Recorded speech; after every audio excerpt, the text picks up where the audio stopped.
You are listening to episode 112 of the Peaceful Mind Podcast.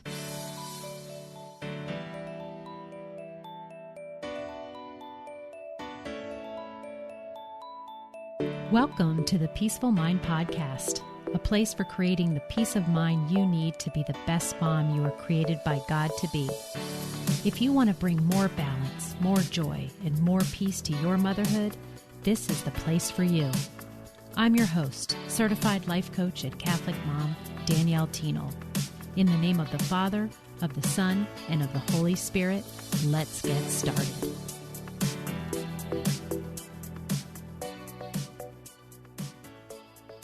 Ooh, have I got a special episode for you today. I will be interviewing a clinical psychologist who specializes in the science and practice of positivity, one of my favorite subjects. His name is Dr. Paul Jenkins, and you'll hear more about him and all of his credentials in a few moments when we start the interview. But I first want to just tell you that I met Dr. Paul in a group coaching program. Now, not everyone in this group is a coach, but Dr. Paul happens to be one as well. I know that you're going to get so much out of our conversation today, and don't forget to wait till the end because he is offering a wonderful free gift for all of you mamas, for my listeners. And speaking of group coaching programs, we are having such a good time right now in my Busy to Balanced life coaching small group for moms. And in case you didn't know, it's one of the things that I do offer. It's super fun. I get to help a lot of mamas, and I will be opening up spots soon for a new group. So go ahead and check out the show notes where you can get your name on the wait list so I know your interests. And as soon as the details become more concrete, I'll be getting them out to all of you. And without any further ado, please enjoy this episode on the 7 key relationships with my conversation with Dr. Paul Jenkins. Welcome, Dr. Paul. I'm so excited to have you here on the podcast. Hey, Danielle. This is fun. You know, you were a guest on my podcast not too long ago. That's right, which was so fun. Hey, good things happen every time you and I talk. So I'm excited for this. Yes. And I definitely, after we had that conversation and what we've talked about since we became friends is totally shouting that my listeners need to hear from you. So I'm so excited today to talk to you because, so first of all, I'm going to have you introduce yourself. Tell us a little bit about your credentials and then also your family life, right? Well, you might be referring to some news I shared with you before we turned the mic on today. Exactly. I have a brand new grandson.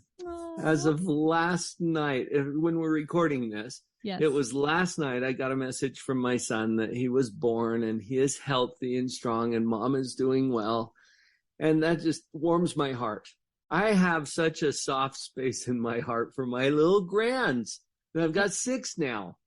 And I'm not there yet, but I know you've talked about becoming an empty nester and things like that. So, but I've had a little taste of it recently with my girls going off to college. But yes, congratulations, a new life. It's so special. What a blessing. Well, I tell you, life comes at you fast and babies don't keep. So that drives a lot of what I do, actually. You asked me to introduce myself. I'm a psychologist. I've been a professional psychologist now for 3 decades.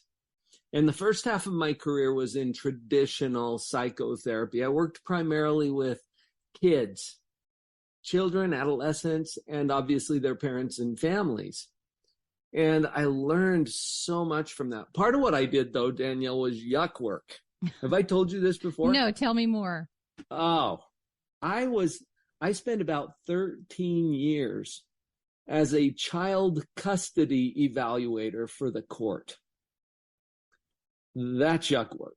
These are bitter, angry, divorcing people, can't figure out how to share their kids.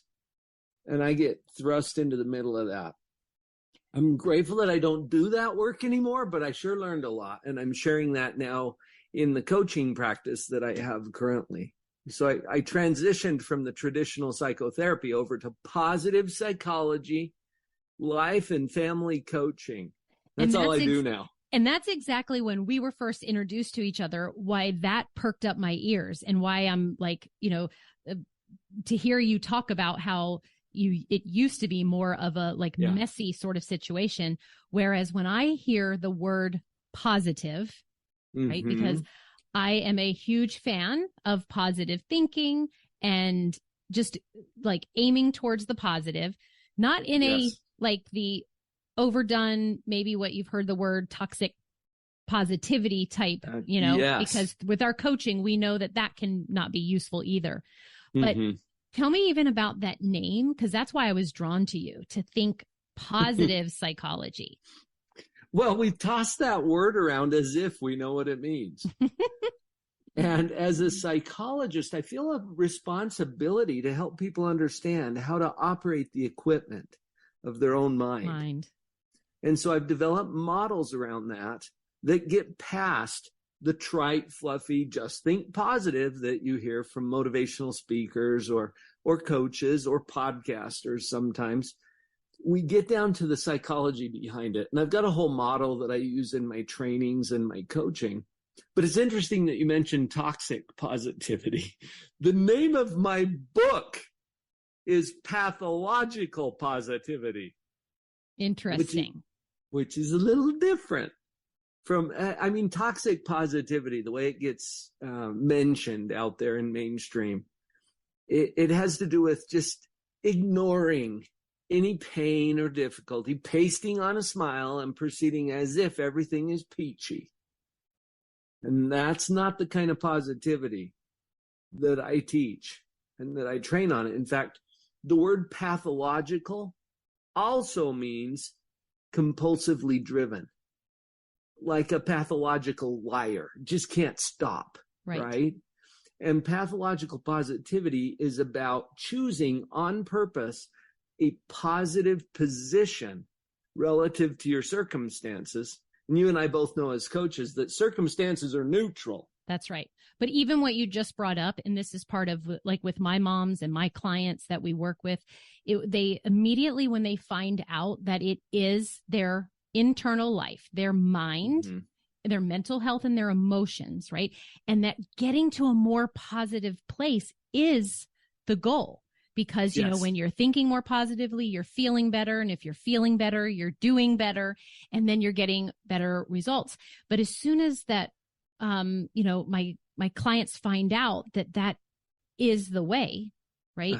Then they immediately step into judgment that they shouldn't be thinking negative thoughts and that they should go and find the positive thoughts. But what you just mentioned was exactly what we want, right? That we want to be able to uncover those thoughts that we're having, not to judge them, but just again, we can't make any progress and move forward if we don't know where we're starting from.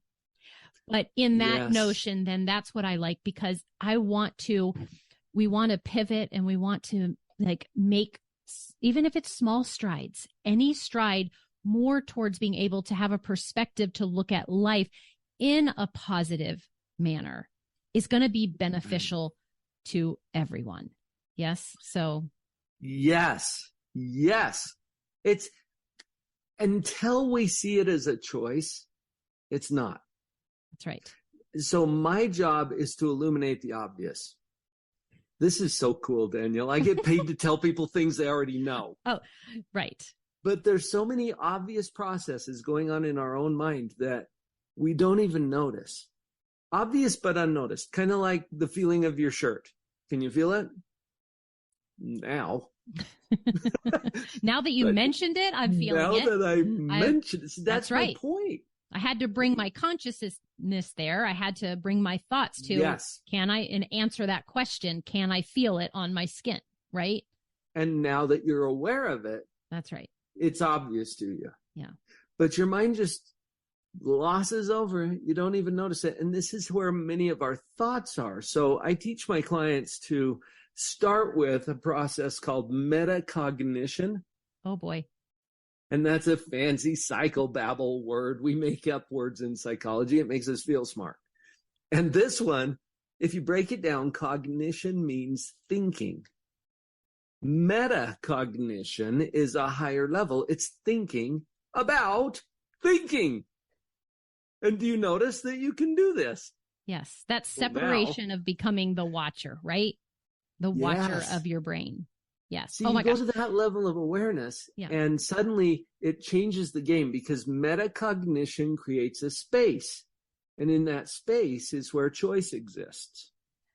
Dr. Paul, what I'm realizing now is that I just think that you and I could have a conversation about every aspect of our mind and positivity and psychology, like, right? Yeah. And we could go on for hours, right? We could, and we might. Right? We'll see.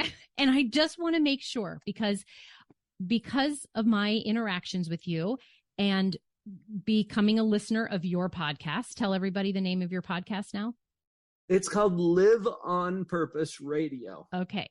Just that, right? Living on purpose, which is both, yeah, my mission and your mission to help others be able to do that. And then for my audience in particular, I focus in on moms, right? So I want them to become more purposeful and more, have more peace, more balance, more joy, and knowing that they have the choice to create a life that's full of that, right?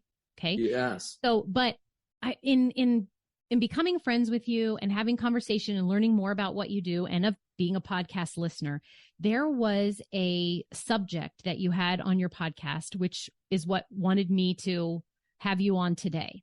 And I think this will benefit my listeners so much because a lot of my mission is to help moms realize that when they feel better, they will do better. And that feeling better, and not that feeling bad is something that we are going to eradicate ever. Like it's part of this human life. Mm-hmm. But in doing so, it causes, like when I say, it means that they have to put attention on themselves.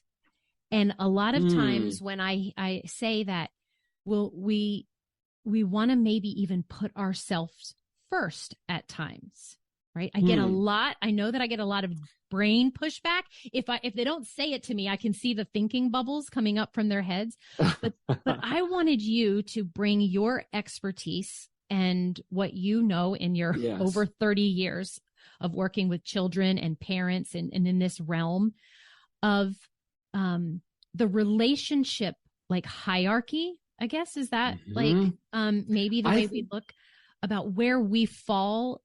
And anyways, I'm just going to hand it over to you because you know what I'm talking about to talk about this subject. Absolutely. And I look at this as the context.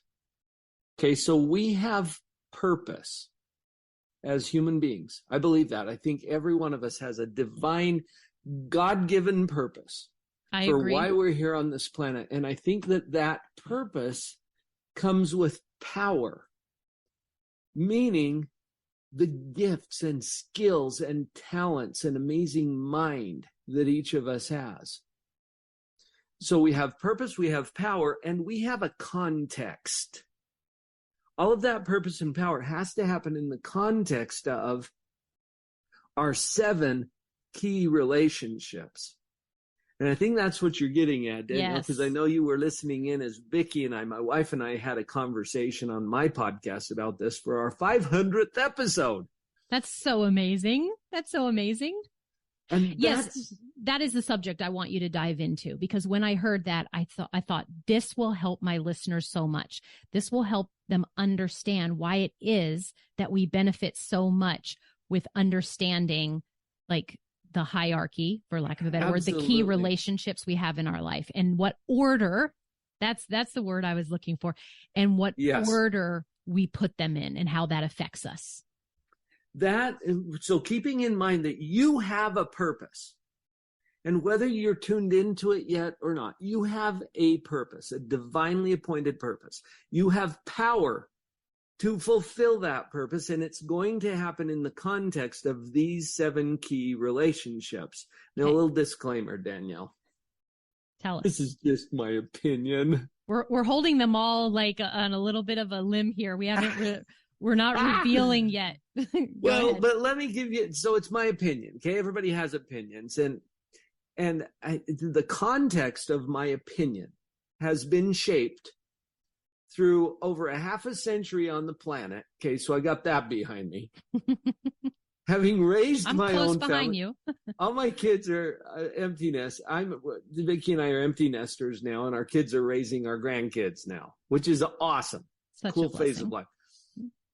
and 30 years of clinical experience as a professional psychologist, including yuck work, okay, that I've done. So that's the context of my opinion. You don't have to agree with me. In fact, don't take anything that I say as gospel truth. Please run it through your own filters of truth and see where it resonates with you.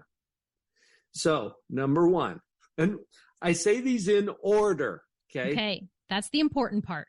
Right. Number one is your creator. Now, Danielle, you and I are both people of faith. I think many of the listeners today are as well. And most people on the planet actually believe in some higher power, whatever yours is.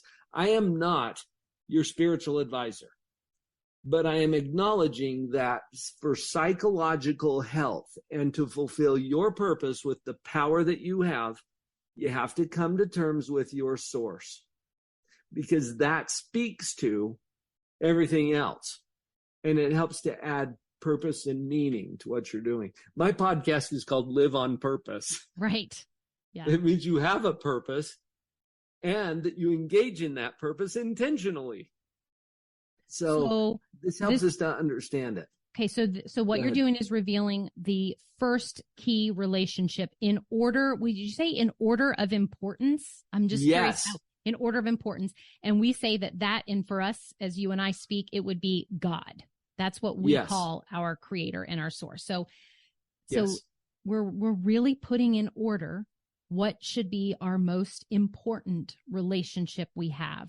And that's with God. Okay. And the reason they have to come in order, and trust me, over 30 years of clinical experience, I've seen people mix up the order. Okay. And I have yet to see anyone do that and successfully experience peace, joy, happiness.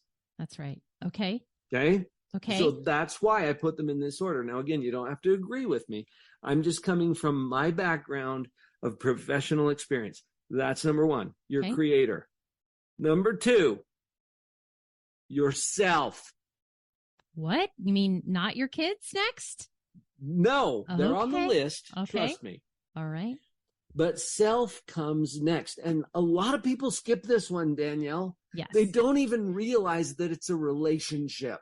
Right. When I bring up the kids, I do it jokingly because what I know is that this is what a lot of people out there will do, is put their role as a mom or their family ahead of themselves. Yes. But I'm in complete agreement, and what I teach in my program, in with my coaching clients, whether it's in the group or whether it's one-on-one, is knowing that it's yourself that we're focusing on, the relationship you have with yourself, because we're believing that if we focus on our kids and made them happy, and our spouses, then we would achieve our goals. And it's actually the opposite, that we want to concentrate on ourselves. Okay, so go ahead. And I have to tell you, yourself. The psychological research and the literature on this supports that 100%, because we've always known that there's a correlation between how you're doing personally and everything that we measure in terms of success, like how your family's doing, how your marriage is doing, how your finances are doing. But we got it backwards. We used to think, therefore, if all those things are going well, then I'm going to be good with me. Right. No, but you want to get good with you around. First. Yes. What causes what? Okay. And just go here with me for a minute, because when you get on an airplane and you're going somewhere exotic, like Nashville, Tennessee, or wherever, I'm going to push a little bit more exotic than that. But anyways, I'm on board. Last time I traveled to Nashville, my friends who lived there were gone somewhere. So anyway, I was sorry to miss you. But let's say you're going somewhere even more exotic than Nashville, Tennessee, or wherever. Okay. Yeah. You get on the plane and you're taxiing out, and the flight attendants stand up in the aisles or call your attention to the video monitor because they've got a safety routine to go through. You know the one? I know exactly what you're referring to. Yes. You're supposed to follow along in your little laminated card. Who actually does that? Ooh, confession here. But they go through, and just in case you've been in a coma for 50 years, they tell you how to fasten a seatbelt and release it, right? The very basic stuff. But they always come to this part. If we lose cabin pressure, oxygen masks will fall from the ceiling. Very attractive little yellow cups. You fasten them on with a rubber band. And they remind us, if you are traveling with children or someone who needs assistance, put your own mask on first. And then help the person that you're traveling with. Why? Yeah. Because our natural... Right. We need oxygen to live, right? But we need it to move. You can't help anyone else if you yourself don't have the oxygen first. Yes. Thank you. If you're out cold in the aisle, you're just in the way. You're part of the problem. And you're not helping your child. Put your own mask on first. My son is a pilot, Danielle, and he flies planes. And he shared with me, I didn't even know this, above a certain altitude, at least one of the pilots has to put on an oxygen mask. Yeah. And I didn't know this about you, but one of my daughters, she flies planes too. Yeah. So we get it. We understand it. Listen, Dr. Paul, but what are you, because I know, again, I run into this, moms who they will say, like, I don't have time, or like to fit in, like, again, oh my gosh, their definition of self-care, or, it sounds nice, but I don't have the money for that. Or, or they don't even know what would it look like to put myself first without having all of this story in the mind and their thoughts and the patterns that they've had all these years, that is selfish, or that you shouldn't. There's a lot of head trash that gets in the way. Hire a coach. That's right. It's the best kind of self-care. There were good coaches out there somewhere. Now, let's go, forget about air transportation for a minute. Let's go to ground transportation. You're in your car. You got the minivan loaded up. You're heading somewhere that's really important. And you look at the gas gauge and it's almost on empty. It's just bumping up against empty. But you think, I don't have time to stop for gas. I don't have the money. I'm just going to keep moving forward. And hope that I'll get there. Yeah, you won't. Or wait to feel better once I arrive. That's where we get caught up too, right? Maybe my tank will be full then. Mm-hmm. You got to stop and fill the tank, people. Now, here's the thing about self-care. In fact, Jamelyn Steffen. She's got this I love her. Lovely podcast about want to want it. I think that's so cool. And I was a guest on her show, but I heard one of her episodes. She was talking about self-care and how we get it wrong. See, we think that self-care is pampering ourselves, spoiling ourselves a little bit, doing something, an activity that we want to do. Self-care, let me be very clear. Which I'm all for that too, by the way. I'm all for that too. However, yes, it's a portion of what you get to do, but that does not equate to self-care. That's just something that you can do along those lines. Self-care is about how you treat yourself, how you talk to yourself. If I talk to you the way you talk to you, would we be friends? Right. Exactly. I know what you're getting at. I have a podcast episode similar that's called Bully Brain, or Bully versus Best Friend. And that's just trying to give you more awareness, is how are you talking to yourself? Because the bully one is not self-care. Drawing on what your best friend would tell you is self-care. Hey, if you think the way you're talking to yourself is self-care, just try doing that with your BFF. Right. With friends like that, who needs enemies? Yeah. Right? So it's really about getting your head straight, because guess what? Every other relationship, including the first one we mentioned, yes, God, is going to be affected by how you're handling number 2. The relationship with yourself. With yourself. Yes. It is so essential. Look, your mom, the best gift you can give your children is a loving, functional, healthy, happy people mom. Yes. Yes. This is what I say when they want that for their kids and their children. I say, but you don't understand. If you concentrate and do that first, right? Mm-hmm. And we know that taking care of yourself is also prioritizing that you're taking care of the relationship with the number one, with God, right? That's part of it. And then it's yourself. Yeah. Then you will be filling in the holes, like as if you are, I give this to my clients sometimes, this visualization of you being like a bucket. But right now, if we don't, one, take care of our relationship with God and with ourselves, we are going to have holes in that bucket. So whatever you fill it with, whatever you try to go after, you're going to always have leaks and it's going to come out. But making sure when you concentrate and fill yourself up and taking the self-care and making sure, like, as Dr. Paul said, getting your head straight, getting your head right. Yeah. Get rid of the stinking thinking. Yeah. Because anytime my clients come to me on a weekly basis and that is filling in and plugging up one of the holes, one of the leaks. And then you want to get to the point where you're filling yourself so much that bucket will automatically overflow. And where will it overflow to? Right who's close to you the most, your husband and your children.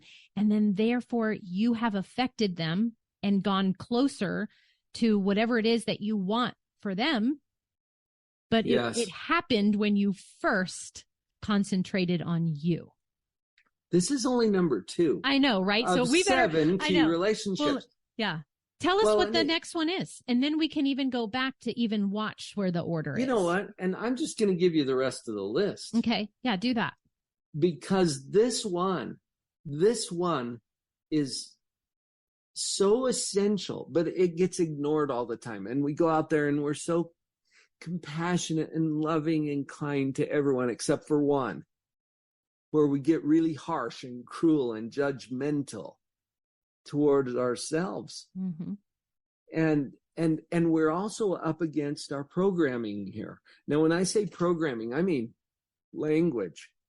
Okay. You and I are speaking in English today. Did you notice that? I did notice, especially now that you brought attention to it. Yeah. Do you see how this works? And why did we pick English? There's other languages. See, we don't even question that because it's our programming. You and I were programmed to speak English by people who didn't give us a choice. Well, guess what else they programmed us with? Every key relationship, we get training and programming on, including ourselves. And we hear, oh, it's selfish to do this or that. Right. I believe, Danielle, there's a benevolent power in self-interest. Agreed. Now, notice I didn't say selfishness. Agreed. Yes, agreed. Fully 100%. I am reminded of this every time I get on the freeway. You know, we're out there in steel, this 2-ton meteor, okay, propelling down the road at 70, 80 miles an hour. Okay, how can we do that safely? Because everybody on that road is looking after their own self.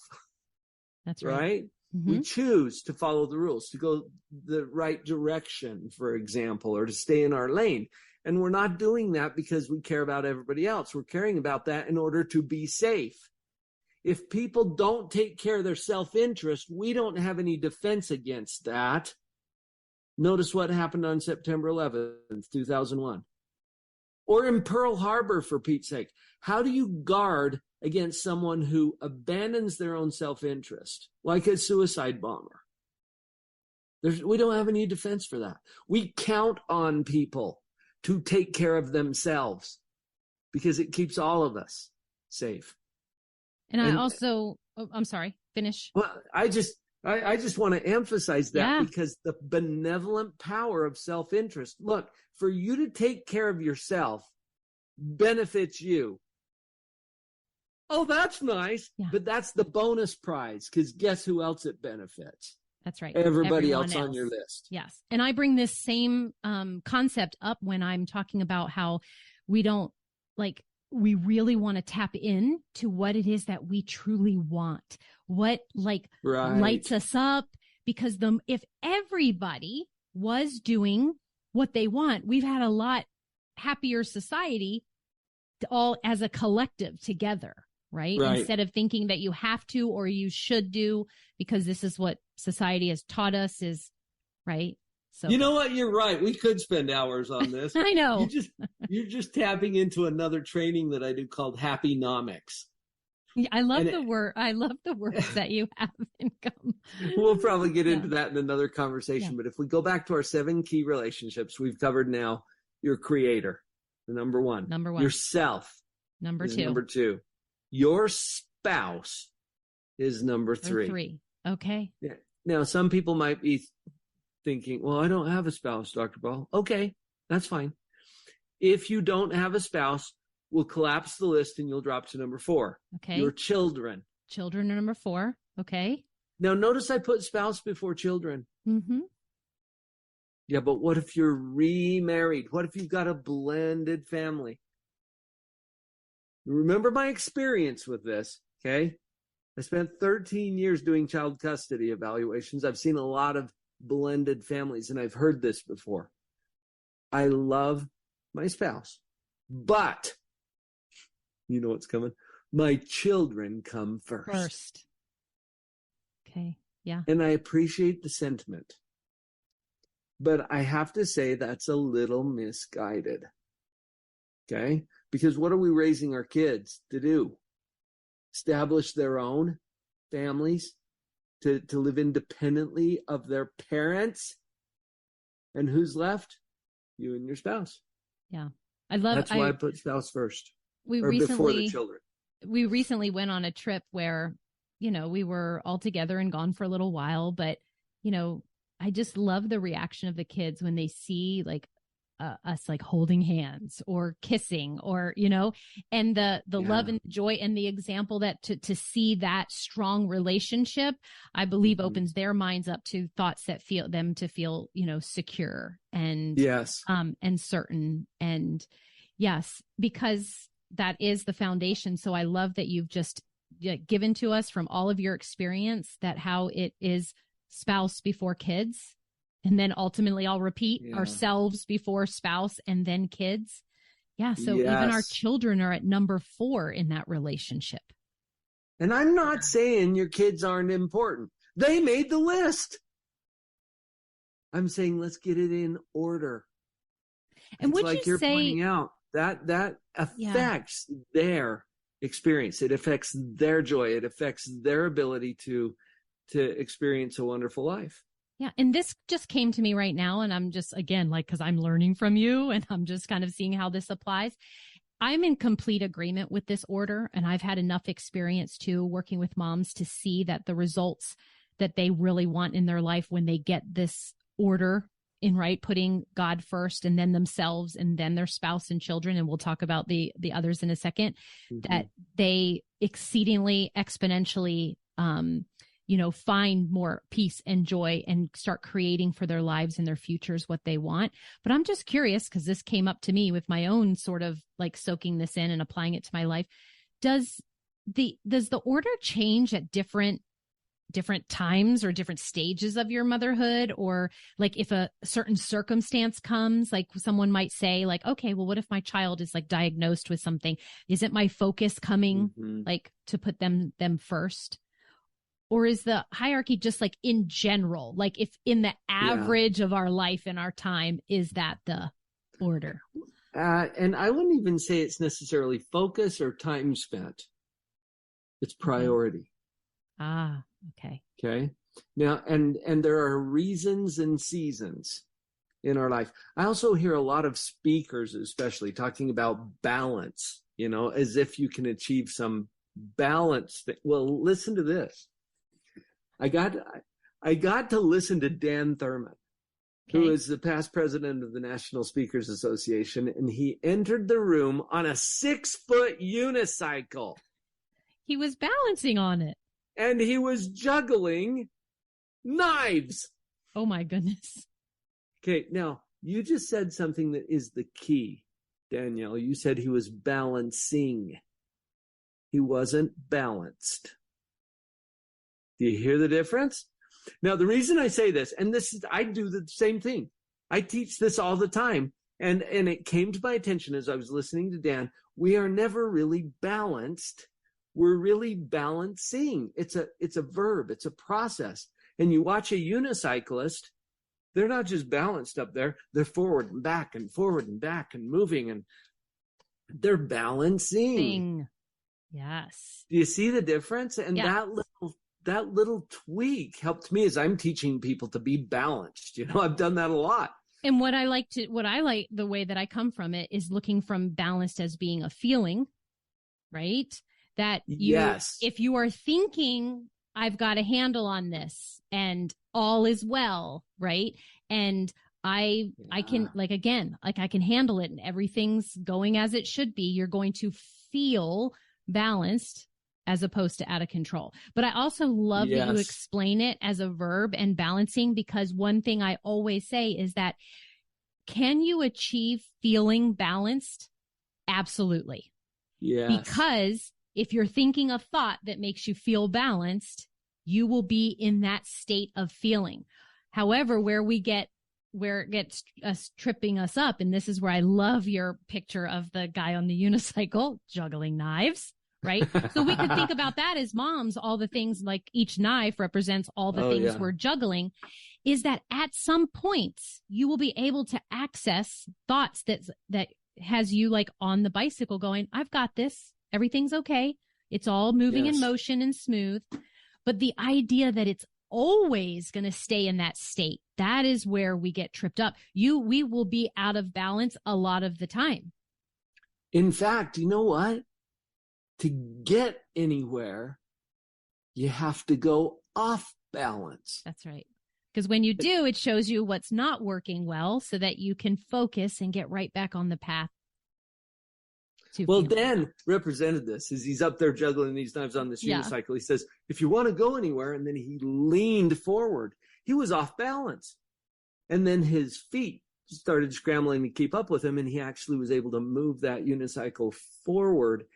When you think about your role as a mom, for example, do you have to go off balance sometimes to move things forward with your kids who need more attention right now than your husband does?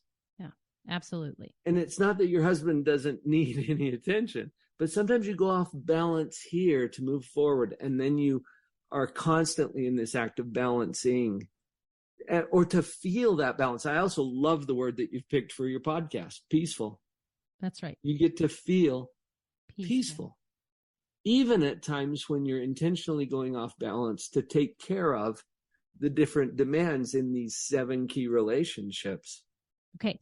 Let's get back to those and see what comes after, because now I'm curious. Because you got to get the last 3, right? I knew God. I knew that myself is next, and then husband and kids. And then I sort of kind of tell me the rest. Number 5 is your extended family. Okay. You know how family just is a little different to you than everybody else. And so this includes siblings or uncles and aunts or cousins or even your own parents. All right. They're all important. They're not as important as your core family, your spouse and your kids, but they made the list. Okay. And we treat our family a little differently than we treat everybody else, which comes in at number 6. Other people. Outside of your family. And extended family. Okay. Now, interestingly, Danielle, when we talk about happynomics, this is the level where economics kicks in, because as long as you're creating value for the first 5, there's no economic exchange. Interesting. Yes, I see that now. God doesn't send you a bill, and you don't charge your husband for a hug. Okay? We exchange value freely, and that's a whole different, we can talk about the 2 tracks of love, but that's a whole different conversation. But so when we get to other people, these are people in your neighborhood, these are people in your church or synagogue, these are people at the club or down at the kids' school or in the group or in the community or starving children in Africa. Okay, they all make the list. They're important, but not as important as your family is to you. Okay, so we're putting it in priority still. And as you create value for those people, there's also a possibility of economic exchange. We've got your customers and your clients. That all comes in at level 6. And then finally, number 7, your relationship with things. Things. Including property and money. And we call this level stewardship. Things are not as important as people, but we have a relationship with things, and how we handle that matters, especially if we can use things to bless people. And that's where it gets a lot of fun. I love it. I love this perspective that you've shared. I love the beautifully synchronized order of it and your expertise, reasoning behind it. It's fascinating. And if we can move about, the whole point that I wanted you to share this with my audience is, if we can then move forward in our lives, now that you know these, this is what I love. When you listen to these podcasts and you come to these new kind of concepts and tools and knowledge to add to your life, it's really hard to unlearn it. It's really hard to see things differently. Like now when I do go on an airplane and they do that talk, I can't help but think about the oxygen. Relationship number 2. That's right. And so I love that we've offered this, that we can move forward, just kind of evaluating, did you have your life in this order right now? So I'm going to just repeat it again, right? So first one is God. Second one is yourself. Third is your spouse. Fourth are your children. Fifth is your extended family. Yes. Okay. Sixth is your community, or just other people outside of your extended family and extended family. And then 7 with things, right? And would you even say that that's even like money and like time? Like, I love how you said stewardship. And so if those listeners today, kind of take that and evaluate if you had it in that order, or that if you want to choose to reprioritize it, and what that might mean and how that might impact your life in a positive way. Yes. Remember too, Daniel, we talked about this, we touched on it at least. This is not about how am I spending my time today. Although your priorities should drive that, there will be times when you go off balance in order to move forward with one or more of these relationships. And if you're spending all your time today in your business, that's relationships 6 and 7. Okay, because you're serving other people outside of your family, and you're managing your property and your resources in a stewardship sense. That's okay, as long as you're still clear in your mind about where your priorities are. And that will be reflected in your calendar and your checkbook and the other places where we can see what you truly value. This was so helpful. I think that it's really, going to be enlightening to a lot of moms out there.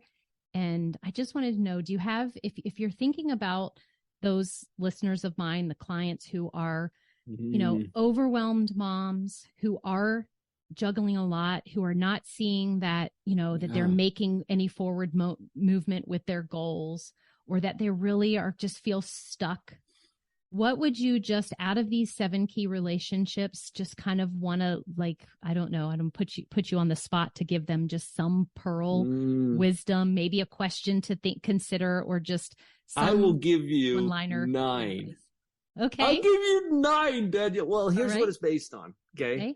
When I say 9, there are 9 principles that I've identified through years of clinical experience and some of the research in this area and other profound writings, including sacred writings. There are 9 principles that are guaranteed to save and enrich your 7 key relationships. These span across all 7 relationships. There's 9 principles. Now, when I say principles, I mean natural laws. Okay, like gravity. You never get up in the morning and think, oh, I wonder if gravity's on.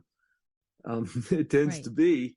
And we don't have to leave it up to luck or chance or magic. Pick whichever of your 7 key relationships you are leaning into right now. Which one are you focusing on to improve? And it might be with yourself. It might be with your spouse. Whatever it is, you can go to this toolbox. These are 9 principles, and I'll just give them to you for free. There's a PDF you can get. Just go to Dr. Paul Jenkins. That's Dr. Paul Jenkins, JENKINS.com, and then do a little / peaceful mind, because that's this podcast. That's right. Okay. drpauljenkins.com / peaceful mind. I'll give you a PDF printout of those 9 principles, and then you can use those to get to work on any of those key relationships. You'll see when you go there, it's 7 principles that are guaranteed to save your marriage. But your marriage is only one of those 7 key relationships. Just keep in mind when you see that, it's for all 7. It'll apply to all 7 that we talked about today. That is so generous of you, Dr. Paul. And it was so generous to give your time to come on the podcast today. I've loved having you. I want to say you're my first male interview host on the Peaceful Mindcast in over 100 episodes. So that's fun. I'm so honored to be here. And I love conversations with you, Danielle. Yes. It always just lifts me. Yeah. Well, you've lifted me. I adore you. I'm really grateful for our friendship. And again, for the PDF that you're giving my listeners. And just thanks so much for coming on today. Oh, you're welcome. Thank you for the opportunity. And folks, there are principles that will allow you to move forward no matter what. Keep listening to Danielle. She's got it. All right. Thanks so much. We'll talk to you soon. Thank you for tuning in to today's episode of the Peaceful Mind Podcast. Are you ready to take everything I teach you here and put it to work for your own life? To really learn how to have peace of mind no matter what is happening around you? If so, I'd love to have you as a client. As your coach, this is where you'll get personal and focused time on your own mind using life coaching tools, concepts, and proven life-transforming wisdom, all through a faith-filled lens. To learn more about how we can work together, come on over to danielleteenel.com. There, you'll see how to sign up for a free coaching consult and learn how to get started. Until next time, peace be with you always.